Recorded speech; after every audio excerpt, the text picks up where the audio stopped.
Standard problem है tree basis पे, right? तो इसमें हमें एक बाइनरी ट्री गिवन होता है, and binary tree as you all know is a tree which has at most two children, left node and right node, ठीक है?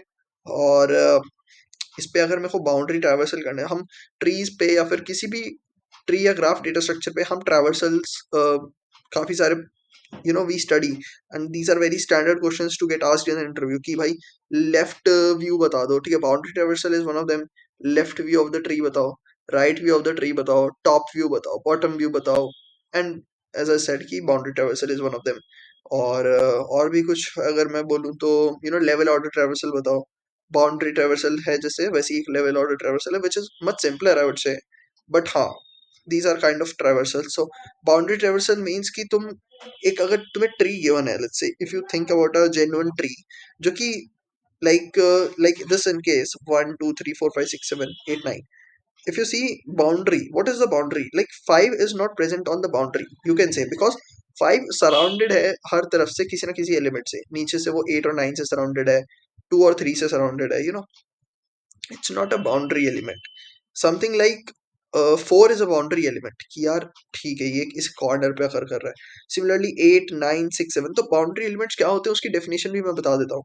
Your root is a boundary element, और तुम्हारा जो लेफ्ट व्यू होता है ना, वो एक बाउंड्री होता है बेसिकली, कि अगर कोई इस डायरेक्शन से अप्रोच करेगा तो उसको बाउंड्री पहली कौन सी टच करेगी? 1 टच करेगी। इस डायरेक्शन से कोई यहाँ से आ रहा है, लेट्स से कि लेफ्ट डायरेक्शन से आ रहा है, तो इधर 2 टच करेगा, इधर 4 टच करेगा। 5 उनको पेनिट्रेट नहीं कर पाएगा। वो क्यों नहीं पेनिट्रेट कर पाएगा? क्योंकि 4 4 is coming on it's way.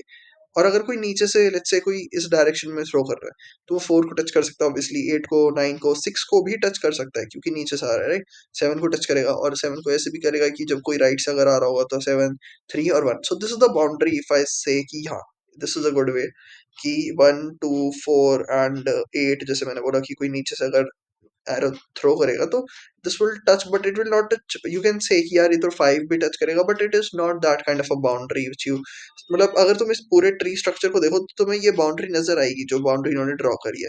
And that is the definition of boundary, जो वो बोलते हैं कि from a path from root to leftmost node you could reach always travel for forming this left subtree over the right subtree. All the leaves are except from the ones that are part of the left and right boundary. So मतलब obviously वरना दो बार double count हो जाएगा, left और right boundary, right? तो defined as a path rightmost node to the root, rightmost node is leaf which you can reach when always traveling the right subtree over the left subtree. So this is the definition which is very technically defined, but जो definition मैंने दी that is more intuitive to see boundary का मतलब क्या होता है, ठीक है? Exclude the root from this already because it is already, so they're giving every technical information कि root को exclude कर दो because वो already taken है, ठीक है? और एक और इसमें जो टेक्निकल चीज तो तुम मिस कर सकते हो, जो नहीं करनी चाहिए, कि राइट ट्रैवर्सल जो होता है वो थोड़ा सा ऐसा होता है कि नीचे से ऊपर जाते हैं। फर्स्ट ऑफ ऑल हम रूट से लेफ्ट जाते हैं अप टू डाउन ट्रैवल करके, देन लीव्स का तो चलो अपना सॉर्टेड है कि सिंपल कर लेंगे किसी तरह से। पर जो राइट वाला पार्ट होता है, मैं क्या कहना चाह रहा हूँ कि जैसे ये 9 से 6 पे गया, फिर 7 7 से 3 और 3 से ऊपर तो जाने का मतलब नहीं है क्योंकि वो डबल काउंट नहीं करना है। तो ये चीज है कि राइट को हम रिवर्स करते हैं। ये तब समझ आएगा कि जब हम मतलब जनरली, मतलब मेरा करने का तरीका जो है प्रॉब्लम का, अब let's me talk about my approach, my algorithm. तो मैं 1 से स्टार्ट करूंगा, मैं उसका लेफ्ट लेफ्ट मतलब ये चीज मैं कर सकता हूँ जो इन्होंने टेक्निकल भाषा में यहाँ पे लिखा हुआ है कि the path from root to leftmost node when you prefer left subtree over the right subtree. इसका मतलब ये है कि तुम्हें बेसिकली प्रेफर करना है left subtree over right sub tree, जो इन्होंने बिल्कुल टेक्निकल बता दिया है, मतलब देखने में ऐसा है और कोडिंग करने में वैसा है जो मैंने ये इन्होंने लैंग्वेज यूज कर रहे हैं। तो इसको करेंगे कैसे कोड? हम ऐसे करेंगे कि वाइल सी आर करंट मैंने रूट के लेफ्ट से ही स्टार्ट करा है, ठीक है? और मैंने रूट डेटा को मैंने फाइनल में ऑलरेडी डाल दिया, सो दैट कोई इशू ना हो, एक ही बार लेना पड़े ना, क्योंकि वरना वो लेफ्ट में भी आएगा, वो राइट में भी आएगा, चलो बाउंड्री में नहीं आएगा। किसी केस में बाउंड्री में भी आ सकता है कि जब रूट ही मेरा ओनली नोड प्रेजेंट है, उसके ऊपर नीचे कुछ है ही नहीं, उसके नीचे है तो दिस इज द, अभी मैं बताता हूँ कि लेफ्ट का क्या मतलब है कि लेफ्ट पार्ट हमें कैसे लिखना है। रूट की लेफ्ट से स्टार्ट करना है और हमें पुश बैक करते जाना है अपने लेफ्ट, इस एलएफ के अंदर। LF represent all the left वाला नोड्स जो मेरा लेफ्ट बाउंड्री जो मेरे को चाहिए, ठीक है? और दिस इज कॉल्ड प्रेफरेंस कि अगर सीआर का लेफ्ट एग्जिस्ट करता है तो लेफ्ट पे जाओ, अगर नहीं करता तो राइट पे जाना पड़ेगा, ठीक है? ऐसा नहीं है कि छोड़ दो आगे बस।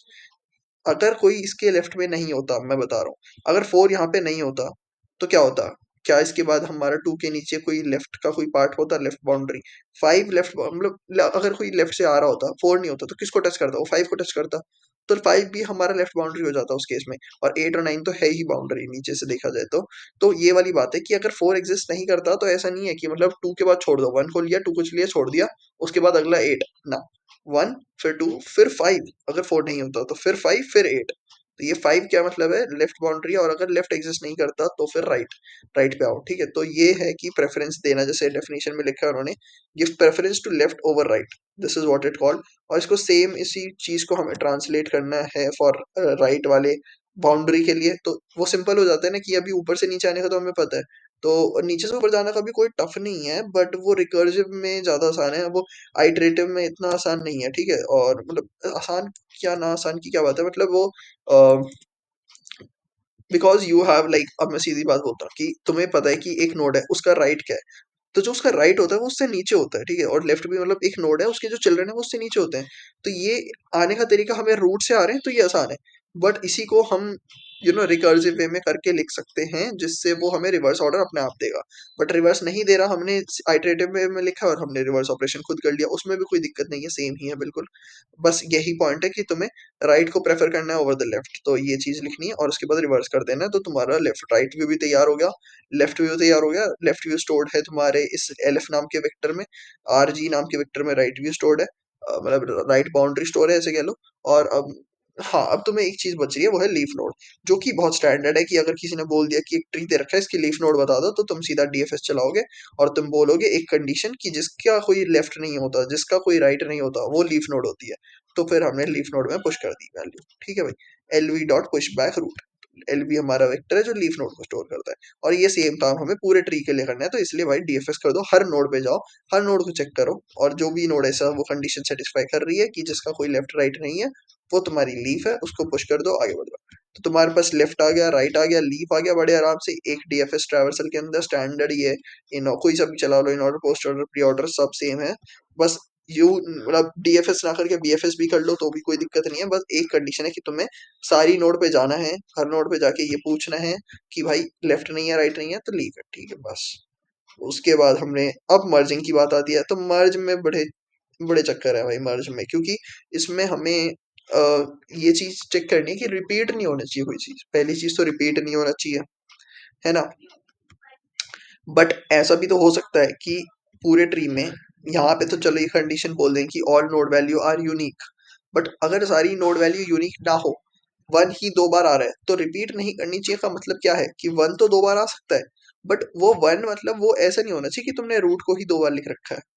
वन अगर रूट पे प्रेजेंट है और वन एक बार नीचे थर्ड लेवल पे कहीं पे प्रेजेंट है, तो वन दो बार लिख दो, बाउंड्री होना चाहिए। बट वो, तो मतलब मैं ये कहना चाह रहा हूँ कि अगर नोड की वैल्यू रिपीट भी कर रही है तो वो सेपरेट हम लिखा जाएगा कि वन वन दो बार आ रहा है, बट ये नहीं होना चाहिए कि तुम सेम ही नोड को दो बार ले रहे हो। ठीक है, तो उसका मतलब समझो, इसलिए सेट जो बना है वो नोड का बना है, इंटीजर की वैल्यू का नहीं बना। नोड रिपीट नहीं करनी चाहिए, नोड में दो चीजें होती हैं, वो नोड और उसके पॉइंटर्स जो आसपास उसकी वैल्यू, और उसके पॉइंटर्स मतलब कि लेफ्ट पॉइंटर क्या है, राइट पॉइंटर क्या है, इसका पॉइंटर क्या है। तो वो पॉइंटर बेसिकली लोकेशन ही होती है मेमोरी के अंदर, तो बहुत चीजें स्पेसिफिक हो जाती है कि नोड स्टार लेने से it's not only about value, it is about कि एड्रेस तक हमने मैच कर लिया, तो ये एक इंडिविजुअल चीज है, तो वो इंडिविजुअल सारे यूनिक होने चाहिए। तो उसके लिए मैंने सबसे पहले तो डेटा तो होना ही, रूट होना चाहिए।